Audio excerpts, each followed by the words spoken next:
우리 오늘 함께 보실 하나님의 말씀, 우리 구약성경 말씀입니다. 구약성경 사무엘상 우리 7장 우리 3절부터 12절까지 말씀 저와 함께 한 절씩 읽도록 하겠습니다. 사무엘상 7장 3절부터 12절까지 말씀입니다.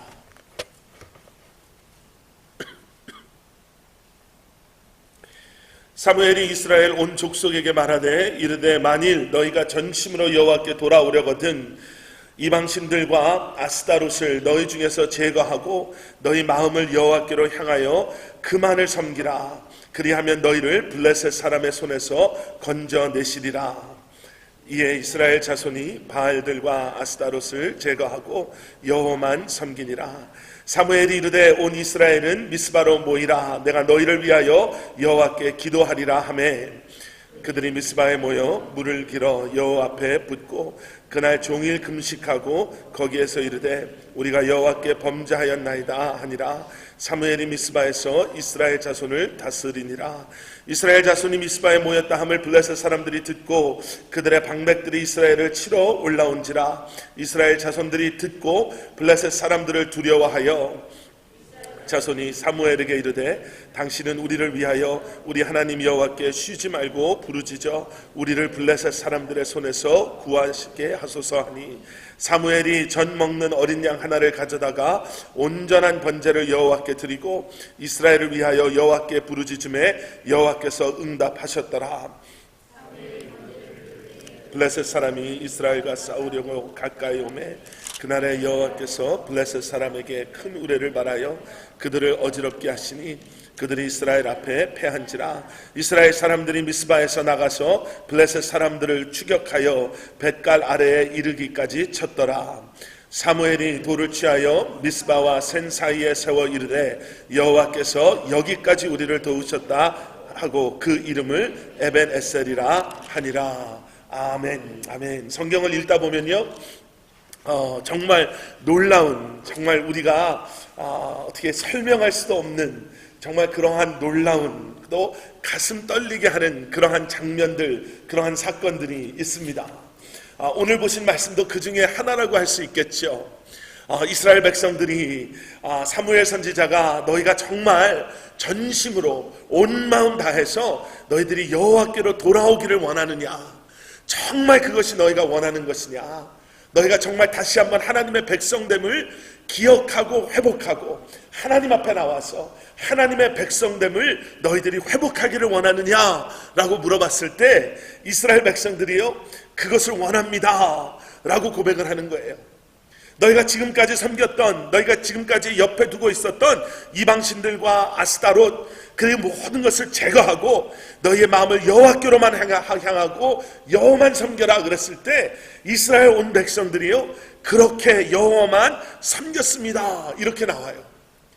그리고 그 뒤에 그들이 금식하며 회개하며 하나님 앞에 기도하며 하나님 앞에 예배하는 장면들이 등장하고요, 또 그 안에 이렇게 모여있는 이스라엘 사람들에 대한 소식을 듣고 블레셋 사람들이 이제는 그들을 치러 방백들을 보냈을 때 하나님께서 사무엘의 기도를, 그리고 그 온전한 번제를 받으시고 하나님께서 블레셋 사람들을 무찔러 주세요. 그리고 오늘 보신 말씀 12절 마지막 말씀 보니까 정말 이스라엘 사람들이 미스바에서 블레셋 사람들을 추격해서 뱃갈 아래까지 쫓아가서 그들을 전멸시키고 사무엘이 그곳에 있던 돌들을 취해서 미스바와 센 사이에 세워놓고 여기에다가 여호와께서 여기까지 우리를 도우셨다라고 이름을 짓는 에벤에셀이라는 돌들을 세워놓습니다. 참 멋있는 장면이잖아요.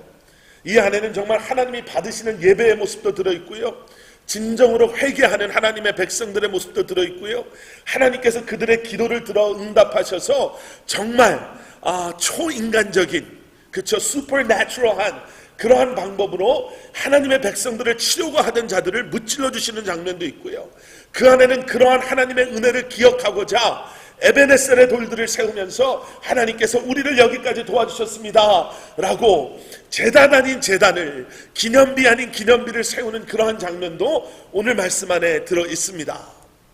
그런데 여러분, 조금만 뒤로 가보시면요, 이 상황이 지금 어디에서부터 시작이 되었는가를 저희들이 볼 수 있게 됩니다.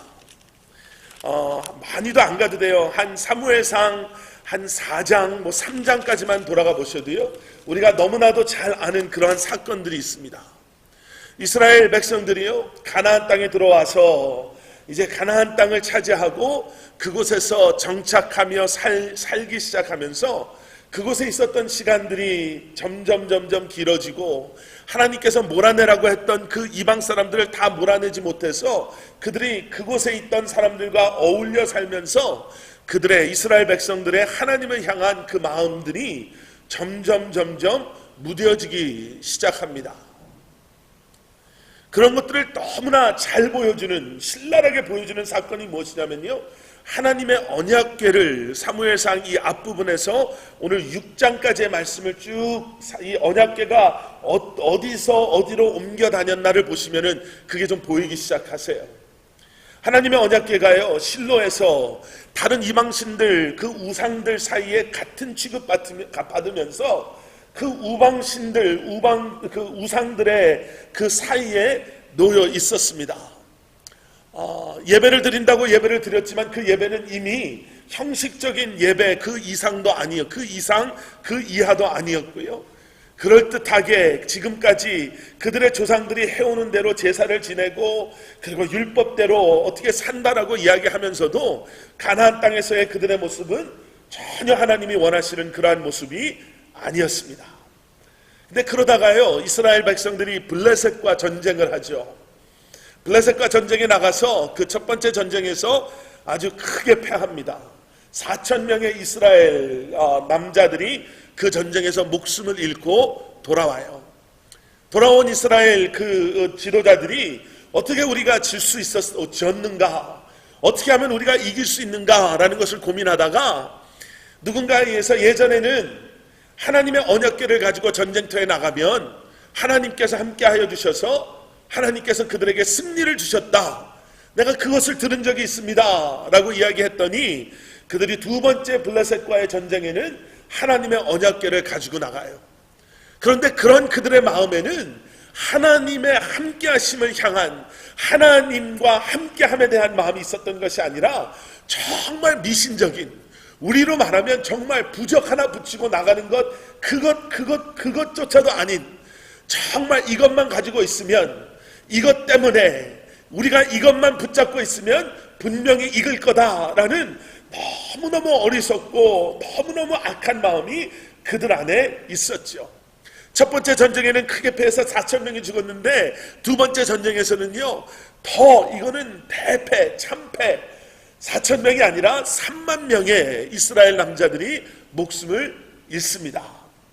돌아가셔서 우리가 4장 이 뒷부분의 말씀을 이렇게 보시면요, 4장 11절에 보면 이 전쟁에서 3만 명만 죽은 것이 아니라 엄청난 사건이 일어났는데, 그것이 무엇이냐면 4장 11절에 하나님의 궤는 빼앗겼고, 가지고 나갔던 언약궤를 빼앗긴 거예요. 이거는 있어서도 안 되고 있을 수도 없는 일이 일어난 거죠. 하나님의 임재를 상징하는, 하나님께서 그들과 함께 하심을 상징하는 그 하나님의 언약궤를 이제는 블레셋 사람들에게 빼앗겼고, 그 당시 대제사장이었던 엘리의 두 아들 흠니와 비느하스가 이 전쟁에서 죽임을 당합니다. 그런데 비극은 여기서 끝나는 것이 아니라요, 4장 12절 이하를 읽어보시면 이 소식을 가지고 대제사장 엘리에게로 이제 연락병이 찾아오는 거예요. 선생님, 우리가 졌습니다. 3만 명이나 되는 군인이 목숨을 잃었고 하나님의 언약궤를 빼앗겼습니다. 그리고 대제사장 엘리 당신의 두 아들 흠니와 비느하스가 이 전쟁에서 목숨을 잃었습니다. 이 소식을 들은 엘리가 의자에 앉아 있다가요, 4장 18절 말씀 보면 뒤로 넘어져서 목이 부러져서 그 자리에서 죽는 사건이 일어나죠. 근데 비극이 또 여기서 끝나지 않아요. 4장 19절 그 이하 마지막까지 읽어보시면 이런 모든 정황을 듣고 있던 한 사람이 죽은 엘리의 죽은 아들 비느하스의 부인에게 찾아갑니다. 이 비느하스의 부인이 이때 임신을 하고 있었는데 이 모든 정황을 듣고 비느하스의 부인에게 찾아와서 소식 들었어요. 우리가 전쟁에서 대패했고 3만 명이나 죽었고 언약궤를 빼앗겼고 당신의 남편 비느하스가 목숨을 잃었습니다. 흠니도 목숨을 잃었습니다. 그런데 좀 전에 이 소식을 들은 엘리 대제사장 시아버지 엘리도 의자에서 떨어져서 목이 부러져서 죽었습니다. 이 소식을 들은 비느하스의 부인이 임신 중에 갑자기 진통을 느끼죠. 그리고 아이를 출산합니다. 아이를 출산하면서 죽어요. 근데 죽기 마지막에 정말 목숨이 다하는 그 순간에 마지막으로 남긴 말이 있었는데 그 말이 무엇이었냐면 이 아이의 이름을 이가봇이라고 지어주십시오. 이게 마지막 이 죽어가는 엄마의 부탁이었어요. 아이의 이름을 이가봇이라 하라. 이가봇이라는 이름의 뜻이요, 성경에 뭐라고 말하냐면 영광이 이스라엘을 떠났습니다. 하나님의 영광이 더 이상 우리와 함께하지 않습니다가 이 아이의 이름이었어요. 한순간에 전쟁에서 지고 수많은 사람의 목숨을 잃고 수많은 사람이 목숨을 잃고 하나님의 임재하심을 상징하는 언약궤를 빼앗기고 사랑하는 남편을 잃고 시아버지를 잃고 자기의 목숨이 다가가는 그 순간에 이 여인이 이제 혼자 남아있는 이 아이를 바라보면서 했던 마지막 고백이 무엇이었냐면 하나님의 영광이 더 이상 우리와 함께하지 않는구나 였습니다.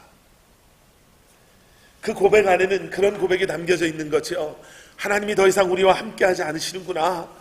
더 정확하게 말하면 우리가 하나님과 함께하지 않음으로 말미암아 우리가 이렇게 비참하고 비극적인 이 이가봇이라는 이름 이 하나에 들어있는 이것을 한마디로 표현한다면 비극이죠. 이 아이에게 이 이름을 주면서 성경이 이야기하고자 하는 그 당시 이스라엘 백성들의 영적인 그들의 그러한 컨디션은 무엇이었냐면 이가봇인 거예요. 하나님의 영광이 더 이상 함께하지 않는 것, 하나님께서 더 이상 함께하지 않으시는 것. 그런데 여러분 놀랍잖아요. 그게 4장 마지막인데 여러분 5장 6장을 지나서 7장에 들어와서 오늘 보신 7장 앞부분의 말씀을 보니까 이가봇이 아닌 이제는 에베네셀, 하나님은 우리와 함께 하시는 하나님이십니다. 하나님은 여기까지 우리를 인도하시는 하나님이십니다. 하나님은 우리에게 승리를 주셨고 우리를 도우시는 하나님이시고 하나님은 우리와 늘 함께하는 우리와 동행하시는 하나님이십니다 라는 이 고백이 오늘 본문에 나오는 고백이에요. 그러면 저희가 이제 말씀을 보면서 어떻게 여기서 여기로 갈 수가 있는가, 어떻게 이가봇에서 에베네셀로 이렇게 갈 수가 있는가가 궁금해지잖아요. 어쩌면 이가봇과 같은 때를 지나가시는 그런 여러분들도 여기에 계실 수 있다라고 생각해요. 아니면 우리가 살고 있는 이 시대가 이가봇과 같은 시대죠. 하나님의 영광이 더 이상 사람들이 하나님의 영광을 사모하지 않는 시대, 하나님의 영광을 등지는 시대, 그런 시대에 살고 있는 우리가 어떻게 하면 에베네셀의 하나님, 우리와 동행하시는 하나님, 우리와 늘 함께 하시는 하나님, 세상은 이가봇이라고 말한다 하더라도 세상 사람들은 정말 정의가 어디 갔고 세상 사람들은 사랑이 어디에 있고 세상이 어쩌면 이렇게 악해질 수가 있고 어쩌면 이렇게 이기적일 수가 있고 어쩌면 이렇게 세상 사람들의 마음은 차가울 수가 있는가라고 말하는 이때에 살아가는 우리가 그들을 향해서 내가 아는 하나님은, 내가 섬기는 하나님은 에베네셀의 하나님이십니다. 이가봇과 같은 때를 지나간다 하더라도, 이가봇과 같은 때에 살고 있는다 하더라도 내가 아는 하나님은 에베네셀의 하나님이십니다. 나를 도우시는 하나님이십니다. 누구도 나와 함께 하지 않을 때 나와 함께 하시는 하나님이시고, 세상이 나를 대적하는 그때에도 나를 대신해서 싸우시는 하나님이시고, 나의 기도를 응답하시는 하나님이시고, 내가 어디에서 무엇을 하든지 간에 나를 지키시고 보호하시는 에베네셀의 하나님이십니다라는 고백이 여러분들을 통해서, 우리 오늘 말씀을 통해서 우리 안에 고백되어지기를 주님의 이름으로 간절히 축원합니다. 4장 마지막에서의 7장 앞부분까지 사실은 그 안에 20년이라는 시간이 있습니다. 그렇다고 해서 20년을 기다려야지만 회복이 있다는 것은 아니고요. 오늘 이스라엘 사람들이 무엇을 잘못했는가, 왜 20년이나 걸렸는가를 짚어내면, 여러분 20년이 아니라 오늘 이 자리에서도 이가복과 같은 우리에게 하나님의 에베네셀의 은혜가 임하실 줄 믿습니다. 오늘 읽지는 않았지만요, 2절 말씀이 그래서 중요합니다. 7장 2절 말씀 보니까 이런 이야기가 있어요. 여호와의 괴가 기럇 여아림에 들어간 날부터 20년 동안 오래 있은지라. 이거 20년 동안 있었다라는 이야기가 나오잖아요.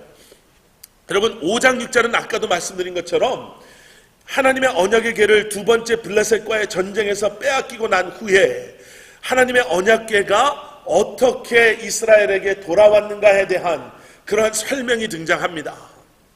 여러분 여기 20년과 같이 저희가 이해해야 되는 게 있는데요, 하나님의 언약궤를 이스라엘 사람들이 빼앗겼어요. 아까도 말씀드린 것처럼 이거는 있을 수 없는 일이 일어난 거예요. 그런데 성경에는 어디에도 이 빼앗긴 언약궤 때문에 이스라엘 백성들이 애통해하며, 우리가 목숨 걸고 내가 죽더라도 하나님의 언약궤를 우리가 빼앗기는 게 이게 말이 되냐, 우리가 가서 이 언약궤를 빼앗아 와야 된다, 되찾아 와야 된다라는 그러한 기록이 있지 않아요. 하나님의 언약궤가 어떻게 돌아왔는지 아시잖아요. 블레셋 사람들이 하나님의 언약궤를 가지고 블레셋으로 가져갔어요. 어디에 놔야 될지 몰라서 자신들이 섬기는 다곤신, 그 신전에 이 하나님의 언약궤를 넣어둔 거예요. 근데 그 뒤로부터 설명할 수 없는 두려운 일들이 일어났죠.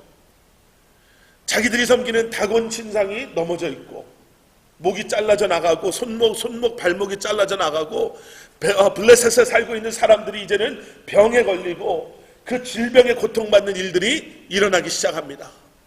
그래서 이스라엘 백성들이 와서 찾아간 게 아니라 블레셋 사람들이 이거 부정 탔다, 이거 안 되겠다, 이거 돌려보내라 해서 블레셋 사람들이 하나님의 언약궤를 이스라엘 사람들에게 돌려보내요. 지금 오늘 보신 2절 말씀에 이 궤가 기럇 여아림까지 왔다라고 하는데, 이 기럇 여아림이라는 곳은 예전에 기브온 족속들이 살았던, 블레셋 사람들이 이제는 이스라엘의 테리토리에 들어와서, 이스라엘의 진영에 들어와서 가장 첫 번째 그냥 국경에 근접해 있고 있던, 그냥 국경만 넘어온 곳이 기럇 여아림인 곳이에요. 블레셋 사람들은 이스라엘 사람들한테 돌려줬으니까 이제는 됐다, 그리고 돌아갔는데, 여러분 여기서 이제 20년이란 이 시간이, 이게 이제 중요한 거죠. 하나님의 궤가 이스라엘 사람들이 가서 찾아온 것도 아니고 하나님께서 이렇게 이스라엘 진영까지 돌려보내 주셨는데, 20년 동안 이스라엘 사람들은 하나님의 궤를 찾지 않습니다. 하나님의 궤가 있어야 되는 곳으로 그 20년 동안 하나님의 궤를 가지고 오지 않아요. 그리고 20년이 시간이 지나가는 거예요. 여러분 정말 무서운 게 무엇이냐면요, 나도 모르게 내 삶 가운데 내 생각 안에 하나님 없이도 잘 사네, 이거요. 세상 사람들이 그런 얘기할 때 정말 그게 무섭잖아요. 나 하나님 필요 없습니다, 예수님 나 필요 없습니다, 구원이 나 지금 이렇게 잘 먹고 잘 사는데, 남들보다 부럽지 않게 이렇게 사는데 하나님 내가 왜 필요합니까? 이런 고백들이요. 이스라엘 사람들이요, 이렇게 영적으로 무뎌져 있었고 무지하고 악한 모습으로 남아 있었던 거예요. 하나님의 언약궤와는 상관없는 삶, 하나님의 임재하심이 그들의 중심 가운데 하나님을 예배하며 하나님과의 관계가 그들의 삶의 목적이요 목표요 중심 되는 것이 아니라, 그래 잘됐네, 언약궤가 여기까지 왔다면서 그래 잘 됐네, 이제는 마음 놓아도 되겠네 하고 그들이 살아왔던 그대로 하나님의 언약궤 임재하심, 예배, 하나님과의 관계는 상관없이 20년 동안 잘 살았더라. 이것이 얼마나 무섭고 이것이 얼마나 악한 그들의 모습이었는지를 우리가 캐치하실 수 있으셔야 됩니다. 여러분, 우리 커버너티 교회 성도님들은요, 정말 그 고백 안에 하나님, 나는 주님 없이는 못 삽니다, 나는 예수님 없이는 살 수 없습니다라는 그 고백이 정말 진솔한 우리 마음속에서 고백되어지는 여러분들의 삶 되시기를 주님의 이름으로 축복합니다. 축원합니다. 예수님, 나 예수님 없이면 안 돼요.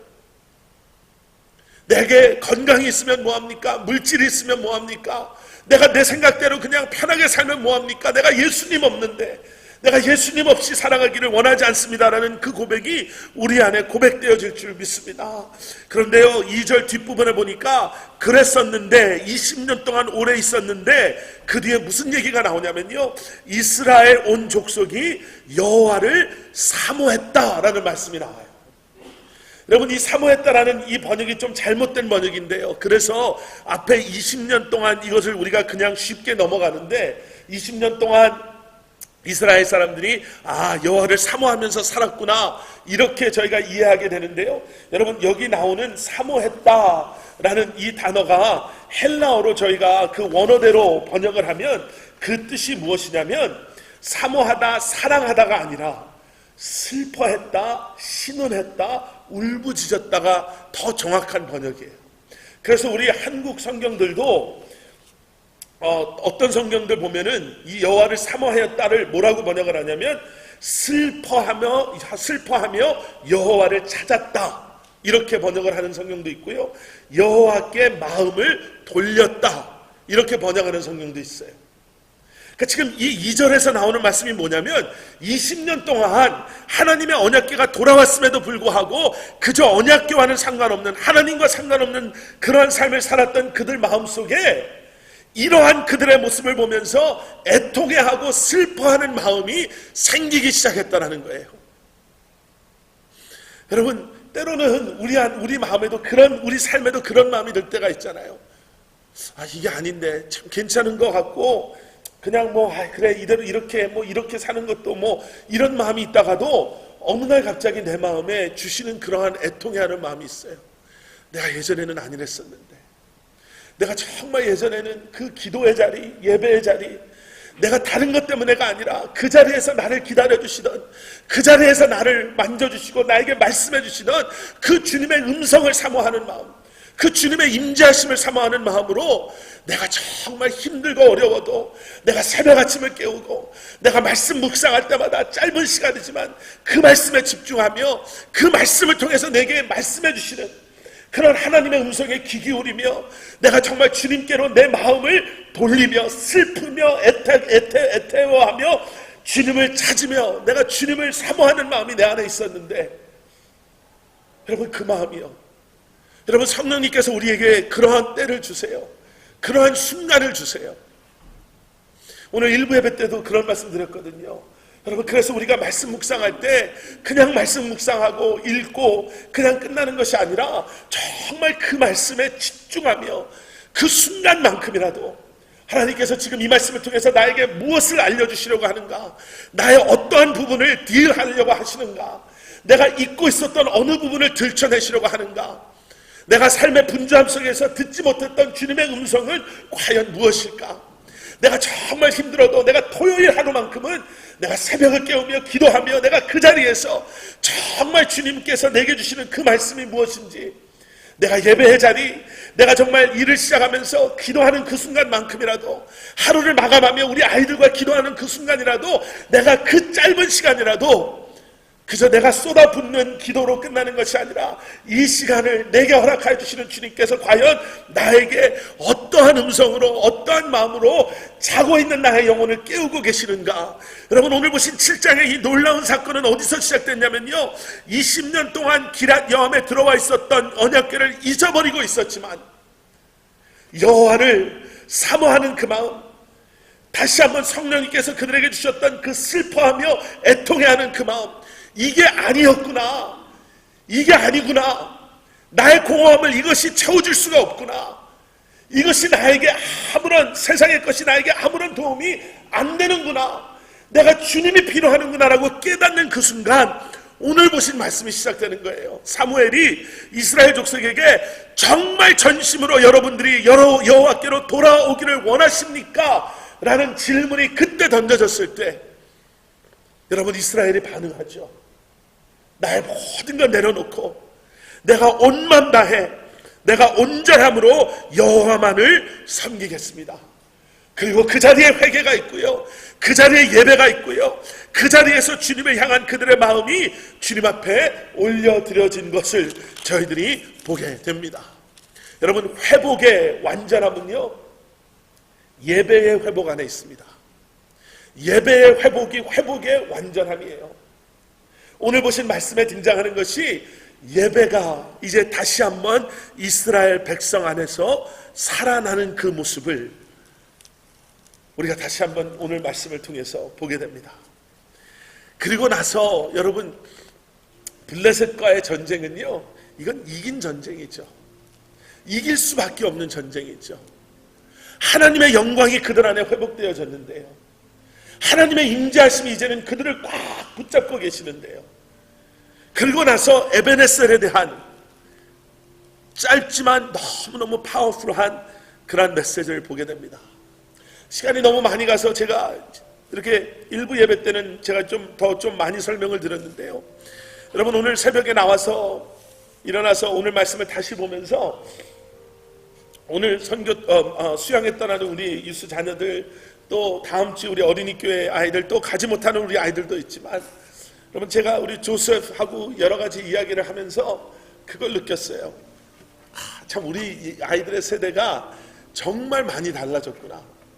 제가 옛날에 유스 사역할 때 그냥 이렇게 표현할게요. 대박치던 사역들이 있거든요. 이거 하면 애들이 그냥 다 뿅 가서 그냥 너무너무 재밌어하고 좋아하고 이것 때문에 애들이 막 은혜 받고 이랬던 그 사역들을 아무리 잘 준비해도 요즘 애들하고는 안 먹혀요. 그러니까 저도 뭐를 해야 될지를 모르겠어요. 나도 이제는 나이를 먹었구나.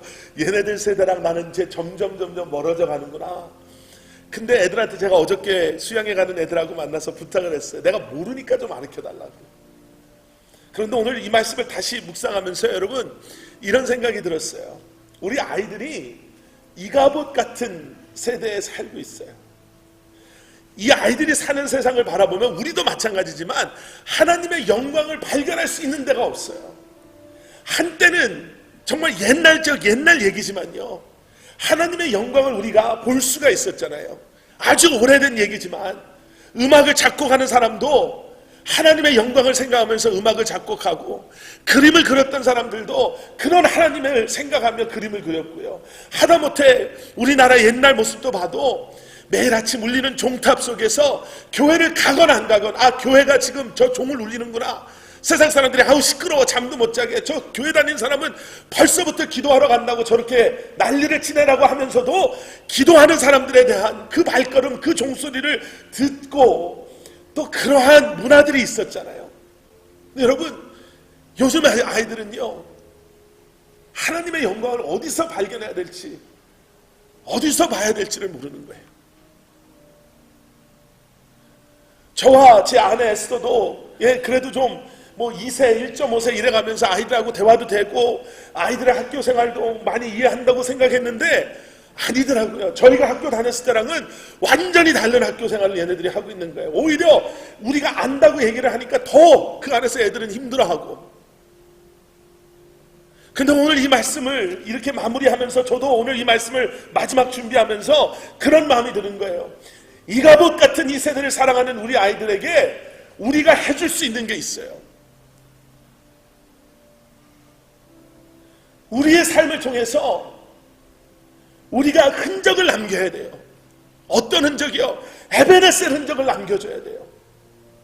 엄마 아빠, 우리 교회 어른들 보니까 에베네셀 흔적들이 있는 거예요. 내 눈에는 미국에도 늦게 오셔서 영어도 못하시고, 내 눈에는 그냥 미국 사람들처럼 우리 학교 친구들 부모님들처럼 무슨 말아주는 그런 직장 이런 생활하는 거 아니고 가게에서 일하시고 이런 일 일하시는데 지나간 흔적을 보니까 그 뒤에는 이가봇 같은 이 세상이었지만 그 뒤에는 에베네셀의 흔적들이 있는 거예요. 하나님이 도와주셨고 하나님께서 함께 해주셨고, 세상을 보니까 하나님의 영광이 보여지지 않는데 내 부모님의 뒷걸음 가신 길을 보니까, 우리 교회 부모님들 어른들 그 길을 가신 길들을 돌아보니까 그 자리에는 분명히 에베네셀의 흔적들이 남아있을 때, 여러분, 우리가 정말 원하는 다음 세대 우리 아이들에게 그냥 좋은 전도사님 한 분 오시면 우리 아이들이 영적으로 아주 깨어서 아주 뜨겁게 신앙생활 잘하겠지에 막연한 그런 기대가 아니라, 그러한 우리 부모님들의 앞서가시는 모습, 우리의 앞서가는 모습들을 바라보며 우리 다음 세대 자녀들이요, 저렇게 하나님이 함께 하시니까, 저렇게 하나님과 동행하는 삶을 사니까 우리 어머니 아버님의 삶이 저렇게 감사와 기쁨이 넘치는, 내 눈에는 세상 사람들 눈에는 어떻게 보이는지 모르지만 내 눈에는 정말 저것이구나, 저게 사는 것이구나 라는 그 고백이 우리 자녀들을 통해서 고백되어지게 될 줄 믿습니다. 이가봇과 같은 세상으로 가시는 여러분, 그런데 에베네셀 되어주시는 하나님께서 여러분들과 함께 하심을 믿으시고 이번 이 한 주간도 에베네셀의 흔적을 남기시며 살아가시는 여러분들 되시기를 주님의 이름으로 간절히 축원합니다.